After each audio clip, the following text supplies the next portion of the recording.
மிக மிக சிறப்பாக அனைத்து தரவுகளையும் உள்ளடக்கியதாக எல்லாவற்றுக்கும் மேலாக அதனை அனலைஸ் பண்ணிய விதமாக ஒரு சிறப்பான முறையிலே அமைந்திருந்தது. இங்கே வருகை தந்திருக்கின்ற அல்லது டார்கெட் பார்ட்டிசிபென்ட்ஸாக இங்கே அழைக்கப்பட்டிருக்கின்ற counsellor teachers, ISA officers, MOH youth hub staff மற்றும் மாவட்ட செயலகத்தினுடைய உளநல உத்தியோகத்தர்கள், இவர்கள் அனைவருக்குமே இந்த தரவுகள் மிக முக்கியமான ஒரு இன்புட்ஸாக உங்களுக்கு வழங்கப்பட்டிருக்கின்றது என்று நான் நினைக்கின்றேன். என்னுடைய வகிபாகமாக இங்கே கேட்கப்பட்டிருக்கின்ற விடயம் இதிலே ஒரு பிரதம விருந்தினருடைய உரையை ஆற்ற வேண்டும் என்பதாக. உண்மையில் இந்த சமூகத்திலே ஒரு பொறுப்பு மிக்க ஒரு திணைக்களத்தினுடைய உத்தியோகத்தர் என்கின்ற வகையிலும், நானும் 3 குழந்தைகளினுடைய தாய் என்கின்ற ஒரு வீட்டு விடயமாக சிந்திக்கின்ற போதிலும் கூட இந்த நிகழ்வினுடைய முக்கியத்துவத்தை என்னால் உணர்ந்து கொள்ளக்கூடியதாக இருக்கின்றது. உண்மையில் இவ்வளவு பேருக்கு மாத்திரமல்ல, இந்த பயிற்சி நெறி விரிவுபடுத்தப்பட்டு பல்வேறு தரப்பினருக்கும் சென்றடைய வேண்டும் என்பதில் எவ்வித ஐயப்பாடும் இல்லை. ஏனென்றால் நாங்கள் அப்படி ஒரு சமூக பின்னணியிலே தற்போது வாழ்ந்து கொண்டிருக்கின்றோம் என்பது ஒரு மறக்க முடியாத உண்மை. நான் ஒரு ஃபார்மாலிட்டியாக உங்களுடன் பேசுவதை தவிர்த்து சில விடயங்களை பகிர்ந்து கொள்ள விரும்புகின்றேன். இன்றைக்கு ஒரு 3 தசாப்தங்களுக்கு உள்ளாக எங்களுடைய வாழ்க்கை முறை எப்படி இருந்தது, இன்று இந்த வாழ்க்கை முறையிலே ஏற்பட்டிருக்கின்ற மாற்றங்கள் என்ன என்பது எங்களுடைய பல கேள்விகளுக்குரிய ஒரு விடையாக இருக்கக்கூடும். பாடசாலை என்பது ஒரு மாணவர்களை பொறுத்த வரைக்கும் மிக மிக முக்கியமான ஒரு கட்டமைப்பு. அது கல்வியை கொடுக்கின்ற ஒரு நிறுவனமாக மாத்திரமல்லாமல் அந்த மாணவர்களினுடைய மன ஆளுமையிலே குறிப்பாக ஒரு பாரிய செல்வாக்கு செலுத்துகின்றது என்பது மிகவும் முக்கியமானதும் நாங்கள் சிந்திக்க வேண்டியதுமான ஒரு உண்மையாக இருக்கின்றது.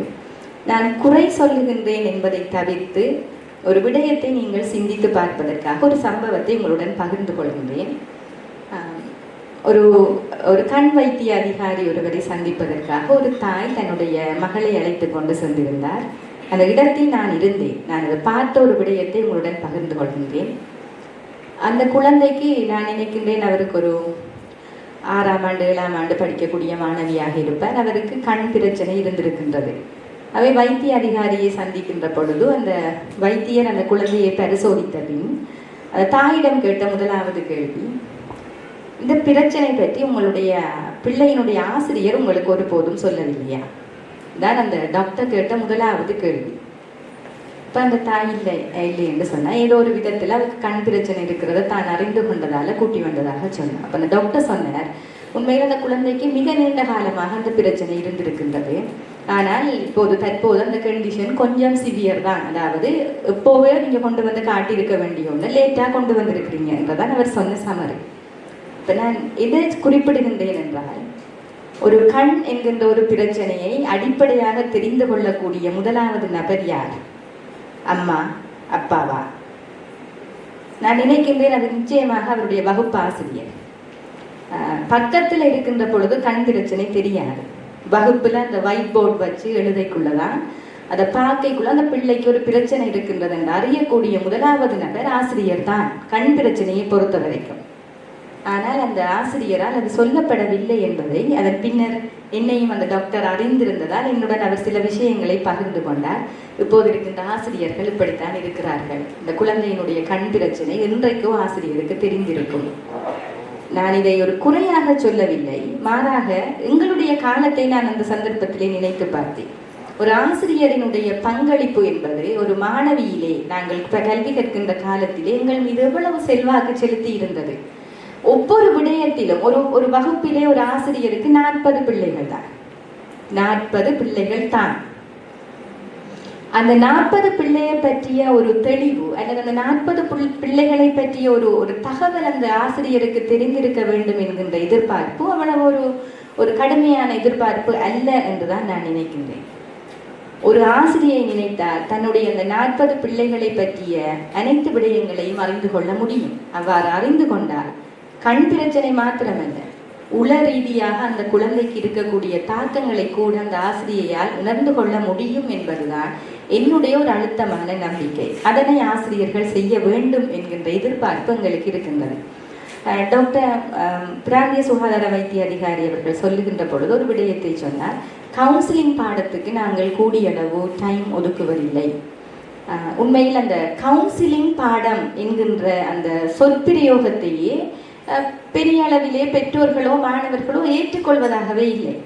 அப்படி ஒரு பாடம் என்றாலே அது ஒரு என்ன கவுன்சிலிங் பாடம் என்று கேட்கின்ற அளவிலே இருக்கின்றது. அப்போ அந்த சின்ன ஒரு மாற்றம் வர வேண்டும் என்று நான் நினைக்கின்றேன். சுனாமியின் பின்னரான காலப்பகுதி எனக்கு நினைவு இருக்கின்றது. அந்த காலப்பகுதியிலே பல என்ஜிஓஸ்ல இருந்து சைக்காட்ரிக் டாக்டர்ஸ் வந்து அந்த காலப்பகுதியை சமாளிப்பதற்கான பல வேலை திட்டங்களை நடாத்திய போது ஒரு வைத்தியருடன், ஒரு சைக்காட்ரிக் டாக்டர், ஒரு ஃபாரினர் ஒரு ஆளோட எனக்கு கொஞ்சம் அவரோட வேலையாற்றுகின்ற ஒரு வாய்ப்பு கிடைத்திருந்தது. அப்போ நான் ஒரு தமிழ் பேசுகின்றவள் என்கின்ற வகையிலே அந்த டாக்டரை பற்றி அந்த ஒரு சமூகத்துக்கு அறிமுகம் செய்கின்ற பொழுது வேறு எவ்வாறு அறிமுகம் செய்வதென்று தெரியாமல் இவர் ஒரு சைக்காட்ரிக் டாக்டர் என்பதை நான் ஒரு மனநல வைத்தியராக உங்களை சந்திக்க வந்திருக்கின்றார் என்கிற விடயத்தை அந்த சமூகத்திடம் சொன்னேன்.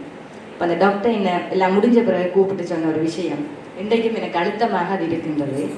எந்த ஒரு சந்தர்ப்பத்திலும் ஒரு மனநல வைத்தியரை மனநல வைத்தியர் என்று சொல்வதை தாங்கள் ஏற்றுக்கொள்வதில்லை. அதுக்கு பதிலாக I am doctor Abraham, she's doctor Abraham அவர் என்று சொல்றத ஏற்றுக்கொள்ளுகின்ற சமூகம் தன்னை ஒரு மனநல வைத்தியராக அறிமுகப்படுத்துகின்ற பொழுது அவங்கள ஒரு மாற்றம் பெறும். எந்த ஒரு நல்ல கவுன்சிலரும் தன்னை கவுன்சிலர் என்று சொல்ல மாட்டார்கள் என்கின்ற ஒரு விடயத்தை அவர் என்னுடன் பகிர்ந்து கொண்டார். இப்ப டாக்டர் சொல்லுகின்ற பொழுது எனக்கு அது நினைவு வந்தது. கவுன்சிலிங் பாடம் என்று அதை அறிமுகப்படுத்துவதால் சில வேளைகளில் ஏதும் பிரச்சனைகள் இருக்கின்றதோ எனக்கு தெரியவில்லை. ஆனால் ஒரு வகுப்பை பொறுத்த வரைக்கும் ஒரு வகுப்பாசிரியருக்கும் மாணவருக்கும் இருக்கின்ற அந்த நெருக்கம், அவர்களுக்கு இடையிலான அந்த கம்யூனிகேஷன், அவர்களுக்கு இடையிலான அந்த உரையாடல் என்பதை ஒரு கவுன்சிலிங் சப்ஜெக்ட் தான். அதை பிரிம்பாக பிரதானப்படுத்தி செய்கின்ற பொழுது ஒரு வித்தியாசமாக அதை பார்க்கின்ற நிலைமை இருக்கலாம். ஆனால் ஒவ்வொரு வகுப்பிலும் அதற்கு ஒரு நாளிலே ஒரு சில மணித்துளிகளாவது ஒதுக்கப்படல் வேண்டும்.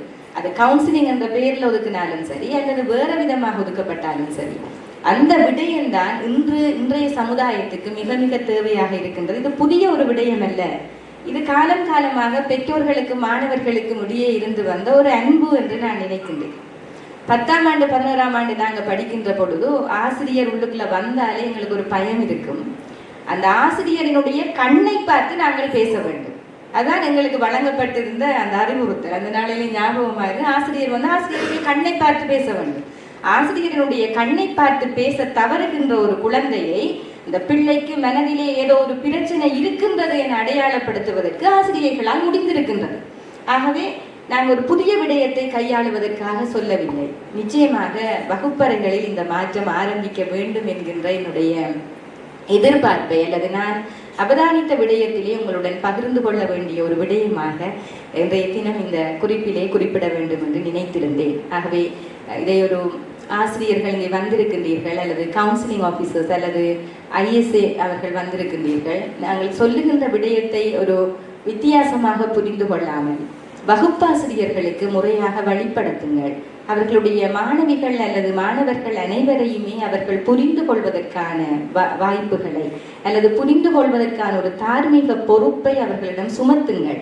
அந்த விடயம்தான் நிச்சயமாக டீனேஜ் என்கின்ற வயதிலே, அந்த இளம் பராயத்திலே ஒரு குழந்தை தற்கொலையை தேடி செல்வதற்கோ அல்லது பிறழ்வான நடத்தைகளை காண்பிப்பதற்கோ தவிர்ப்பதற்கான ஒரு முக்கியமான விடயமாக இருக்கும் என்று நான் நினைக்கின்றேன். இந்த கட்டமைப்புக்கு அப்பால் தான் எங்களுடைய பிராந்திய சுகாதார சேவைகள் பணியகமாக இருக்கட்டும், அவற்றினுடைய வைத்திய உத்தியோகத்தர்களாக இருக்கட்டும், அல்லது பிரதேச செயலகம், மாவட்ட செயலகம் என்று வருகின்ற பொழுதும் இதனை தாண்டிய ஒரு ஸ்டேஜில் தான் அவங்களை நாங்கள் சந்திப்போம். ஆனால் இதை அணுகுகின்ற அந்த சந்தர்ப்பத்திலேயே அவர்களை அணுகக்கூடிய இடம் பாடசாலையாக இருக்கின்றது என்பதை சற்று ஆணித்தரமாகவே இந்த இடத்திலே நான் பதிவு செய்து கொள்ள விரும்புகின்றேன். ஒரு படம் ஒன்று பார்த்தேன். நான் வழக்கமாக படம் பார்க்கறது குறைவோ. ராட்சசி என்ற ஒரு படம் எல்லாரும் பார்த்துருப்பீங்கன்னு நினைக்கிறேன். அந்த படத்தை நான் பார்த்ததுக்கு காரணம் அதில் இருந்த அந்த அட்மினிஸ்ட்ரேஷன் என்ற விஷயத்துக்காக அந்த படத்தை நான் பார்க்க ஆசைப்பட்டேன். ஓகே, அதில் ஒரு சம்பவத்தை நான் பதிவு செய்கிறேன். ஒரு ஆசிரியர் அல்லது அதிபராகத்தான் அந்த கதாநாயகி சித்தரிக்கப்படுவார். அதில் ஒரு 3-4 பெண் குழந்தைகளுடன் அவர் உரையாடுவதாக ஒரு காட்சி வரும். அதுல ஒரு குழந்தை அவள் ஃப்ரெண்டா நினைச்சு கொண்டு என்னட்ட நீங்க சொல்லுங்க அவ கேட்பா. உடனே அந்த பிள்ளை சொல்லும், பஸ்ல வரைக்குள்ள ஒரு பெடியன் என்ன பார்த்தான் என்று சொல்லும். உடனே அப்படியா அந்த ஃப்ரெண்டா நீ என்ன கழிச்சு கொள்ற மாதிரியாக அது சித்தரிக்கப்பட்டிருக்கும் அந்த காட்சி. இப்போ அவன் சொல்லுவா, ஒரு கதையை உண்ட சொல்லுவா. என்னென்னா, நீங்க கடந்து செல்லுகின்ற பாதையிலே ஏராளமான தங்க கட்டிகள் இருக்கும். ஒவ்வொரு தங்க கட்டிகளாக நீங்கள் புரக்கிக் கொள்ள முடியும். அந்தந்த சந்தர்ப்பத்திலே உங்களுக்கு கிடைக்கின்ற சந்தோஷங்கள் தங்க கட்டிகளாக உங்களுடைய பார்வையிலே படும். ஆனால் அதற்கு நீங்கள் கவனத்தை பிசகாமல் அந்த ஒரு தங்க கட்டியை பெற்றுக்கொள்வதிலே இருக்கின்ற அந்த சந்தோஷத்தை தாண்டி நீங்கள் பயணிக்கின்ற பொழுதோ உங்களுக்கான ஒரு புதையல் ஒரு இடத்திலே காத்திருக்கும். ஆகவே நீங்க அந்த தங்க கட்டி எடுக்க போறீங்களா அல்லது புதையலுக்கு போறீங்களான்னு அந்த பிரின்சிபல் கேட்பதாக அந்த சீன் வரும். உடனே அந்த பிள்ளை உடனே பதில் சொல்லும், நான் இனி வேற பஸ்ல வரேன் மேடம் என்று சொல்லும். நீங்க பார்த்தீங்களோ தெரியாது, என்னை பார்த்தது மாத்திரமல்ல எனக்கு பதிந்து போன ஒரு காட்சியாக அது அமைந்திருந்தது. நான் மீள எங்கே வந்து நிற்கின்றேன் என்றால், ஆசிரியர்களினுடைய வகிபாகத்திலே வலயக்கல்வி பணியகத்தினுடைய ஏராளமான உத்தியோகத்தர்கள் இங்கே கலந்து கொண்டிருக்கின்றீர்கள். உங்களுடைய இந்த டிஓடி இங்கே வழங்கப்படுகின்ற இந்த டிஓடி ஆனது முதல்ல வகுப்பாசிரியர்களுக்கு நடக்கட்டும்.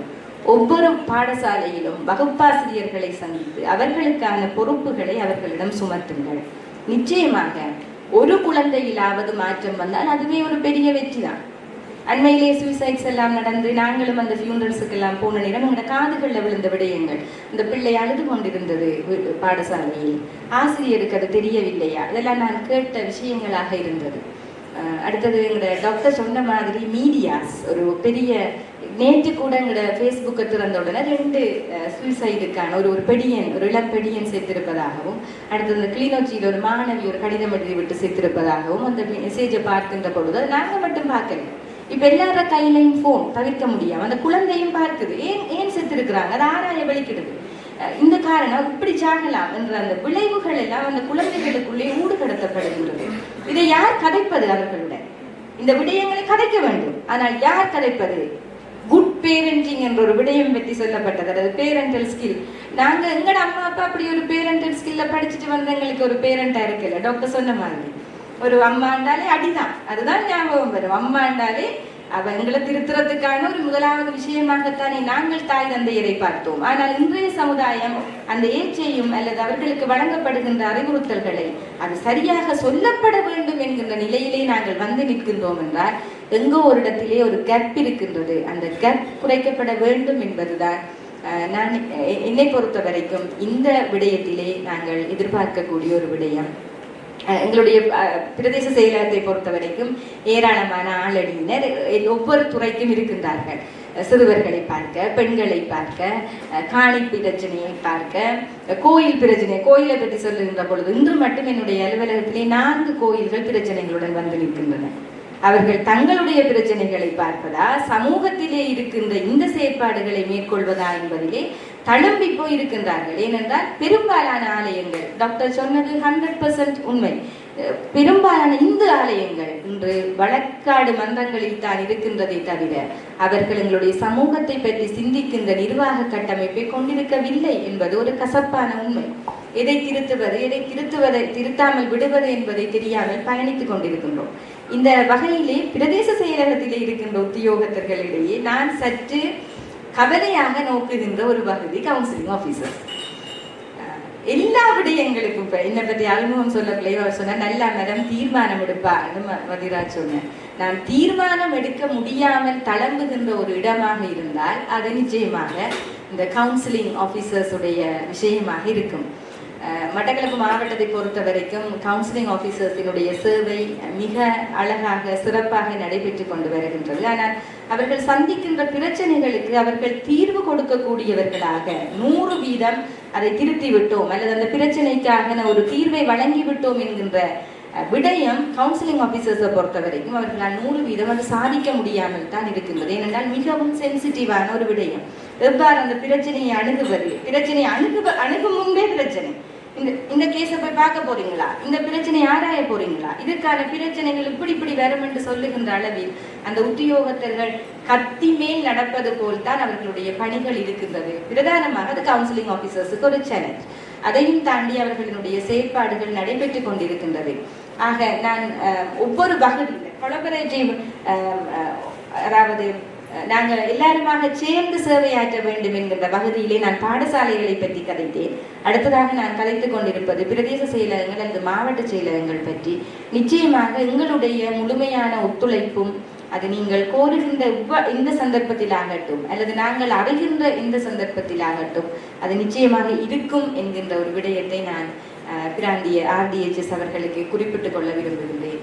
அதையடுத்து எங்களுடைய வைத்தியர்கள் அல்லது MOH RDHS office mental health unit என்கின்ற வருகின்ற பொழுது அவர்களினுடைய வகிபாகம் என்பதும் மிக சிறப்பாகவே எங்களுடைய பிரதேசத்தை பொறுத்த வரைக்கும் இருக்கின்றது. நாங்கள் அவர்கள் அதாவது மிகவும் ஒரு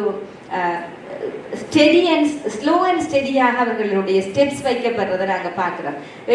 எடுப்பில் ஒரு விஷயத்தை ஆர்ப்பாட்டம் பண்ணி செய்து அது சஸ்டெயினபிள் இல்லாமல் போகிறதை விட படிப்படியாக மெல்ல மெல்லவாக அவர்களுடன் கதைப்பதும் அதற்கான மாற்று ஏற்பாடுகளை மேற்கொள்வதும் என்று சிகரெட் விற்கின்ற கடைகள் தொடக்கம் பெரிய உணவகங்கள் வரைக்கும் அவர்களுடைய செயற்பாடுகள் மிகவும் சிறப்பாகவும் கண்ணியமாகவும் நேர்த்தியாகவும் நடைபெற்று கொண்டிருக்கின்றது என்கின்ற வகையிலே அந்த வகிபாகமும் மாவட்டத்தை பொறுத்த வரைக்கும் மிக சிறப்பாக இருக்கின்றது. அடுத்ததாக நான் வருகின்ற விடயம் அறநெறி கல்வி. டாக்டர் அதனை மிகவும் அழுத்தமாக குறிப்பிட்டிருந்தார். அறநெறி கல்விகள் விழுமிய கல்வியாக மாற்றம் பெற வேண்டும். சமயத்தை பற்றி மாத்திரம் கற்பிப்பது அல்ல. அதுதான் நான் நினைக்கின்றேன். ஏனைய மதங்களுக்கும் எங்களுக்கும் இடையிலே இருக்கின்ற அந்த வித்தியாசமாக பார்க்க, நானும் ஒரு இந்து தான், நானும் ஒரு அறநெறி பாடசாலையில், குறிப்பாக அவர் குறிப்பிட்ட அதே ராமகிருஷ்ண மிஷன் அறநெறி பாடசாலையிலே ஒரு மாணவியாக 1ஆம் வகுப்பு தொடக்கம் என்னுடைய 11ஆம் ஆண்டு 12ஆம் ஆண்டு வரைக்கும் அங்கே நான் ஒரு மாணவியாக இருந்தவள் என்கின்ற வகையிலே அந்த கல்வியினுடைய நோக்கம் என்பது இன்று மாறி இருக்கின்றது. அது சமய கல்வி அல்ல, ஆளுமை விருத்திக்காகவும் மென்திறன்களை வளர்ப்பதற்காகவும் டீம் ஒர்க் எப்படி செய்வது என்பதை தெரியப்படுத்துவதற்காகவும் தியானம் மெடிடேஷன் போன்ற விடயங்களிலே பிள்ளைகளை உள்வாங்குவதற்கான ஒரு சிறந்த களமாக ஞாயிற்றுக்கிழமைகளிலே அமைக்கப்படக்கூடிய ஒரு களம். ஆனால் அறநெறி கல்வி நடைபெற வேண்டும் என போர்க்கொடி தூக்குகின்ற அறநெறி பாடசாலை ஆசிரியர்கள் அதனை அவர் சொன்னது போல் ஒரு குவாலிட்டியாக தரமாக கொடுக்க முன்வருகின்றார்களா என்றால் அது எங்களுக்கு நிச்சயமாக கேள்விக்குறியாகத்தான் இருக்கின்றது. சில அறநெறி பாடசாலைகள் மாணவர்களை நன்றாக அவர்களை செதுக்குகின்றார்கள் என்றுதான் குறிப்பிட வேண்டும். ஆனால் எந்தளவு தூரம் பெற்றோர்கள் அதற்கு சம்மதிக்கின்றார்கள் என்று கேட்டால் அதுவும் இல்லை. நான் அறியவே பெற்றோர்கள் பிள்ளைகளை விடுவதில்லை. அதாவது காம்படிட்டிவாக எங்களுடைய போட்டியாக பாடங்கள் கல்வி மாறி இருக்கின்ற வகையிலே அதற்கு செலவிடுகின்ற நேரத்தை நீங்கள் போய் படியுங்கள், டியூஷனுக்கு போங்கள் என்று சொல்லுகின்ற பெற்றோர்களாகத்தான் நாங்கள் இருக்கின்றோமே தவிர அந்த விடயத்துக்குள் குழந்தைகள் உள்வாங்க. நான் அந்த மாற்றத்தை நேரடியாக பார்த்திருக்கின்றேன். நான் ஒரு தாயாகவும் சொல்லுகின்றேன், நம்மளுடைய குழந்தை ஒரு திறன் விருத்தி அல்லது ஆளுமை விருத்தி செயற்பாட்டுக்குள், அது ஒரு அறநெறி பாடசாலையாக இருக்கட்டும் அல்லது ஒரு பிரதேச செயலகத்தால் நடத்தப்படுகின்ற போட்டிகள் அல்லது பாடசாலை மட்டங்களில் நடத்தப்படுகின்ற போட்டிகளுக்குள் உள்நுழைகின்ற பொழுது அந்த நேரத்தை கூட, அவங்க போன் பார்க்கிற நேரத்தை கூட அதுக்கு மாற்றுகின்ற தன்மைகளை நாங்கள் பார்த்திருக்கின்றோம். அந்த குழந்தையை போனை பயன்படுத்த வேண்டாம் என்றால் அந்த குழந்தை நிறுத்த போவதில்லை. நாங்கள் எப்பவுமே எங்களோட மனம் அப்படித்தானே, நிறுத்து என்றால் அதை விரும்ப மாட்டேன், அதை செய்யத்தான். குரங்கு மனம் என்று சொல்லுவாங்க. என்ன போத்தலை குலுக்கி போட்டு குடிக்காதீங்க என்று சொன்னா இல்ல, அது மாறித்தானே யோசிக்கிறோம். சும்மா விட்டுருந்தா சும்மா குடிச்சிட்டு போவாங்க. அதை சொன்ன உடனே அதை செய்து பார்க்க தோன்றும். ஆகவே போனை பயன்படுத்த வேண்டாம் என்று சொல்வதை விட அந்த போனை பயன்படுத்துகின்ற நேரத்தில் அந்த பிள்ளைக்கு காட்டப்படுகின்ற பிரித ஒரு ஸ்கில், அதுதான் இங்கே முக்கியமாக இருக்கின்றது. அது அறநெறி பாடசாலைகள் மற்றும் பெற்றோர்களுக்கு இடையிலான ஒரு கட்டமைப்பிலே தங்கி இருக்கின்றது. ஏதாவது ஒரு ஸ்கில் எந்த குழந்தைக்குள்ளும் ஒரு சின்ன விஷயமாவது இருக்கும். ஒரு பாடும் ஆடும் அல்லது ஒரு சின்ன விஷயம் கீறும், ஏதோ ஒரு விடயம் அந்த பிள்ளைக்குள்ள இருக்குண்டா அந்த விடயத்தை செய்வதற்கான வாய்ப்பை அல்லது அந்த மாற்றத்தை ஏற்படுத்துகின்ற பொழுது நாங்கள் செய்ய வேணாம் என்கின்ற விடயம் செய்வதற்கான நேரம் அந்த பிள்ளைக்கு குறையும். போன் பார்க்க வேணாம் என்று சொல்லல, அதான் போன் பார்க்கிற நேரம் குறையும். அதுக்கு பதிலாக இந்த மாற்றத்திலே அந்த குழந்தை ஈடுபடும். ஆக மொத்தத்தில் என்னுடைய இந்த பேச்சிலே உங்களுக்கு ஒரு தீர்வு கிடைத்திருக்குமா என்பது எனக்கு தெரியவில்லை. ஆனால் எனக்கும் சில ஆதங்கங்கள் இருக்கின்றது. இந்த மேடையை நான் அதற்காக பயன்படுத்தி கொண்டேன்.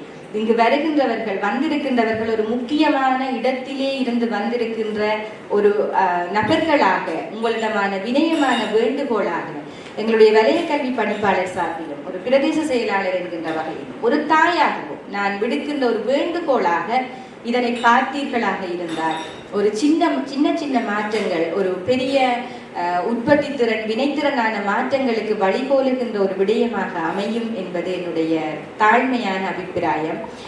உண்மையில் இந்த ஒரு திங்கட்கிழமை பொதுவாக நிகழ்வுகளிலே நாங்கள் கலந்து கொள்வதில்லை.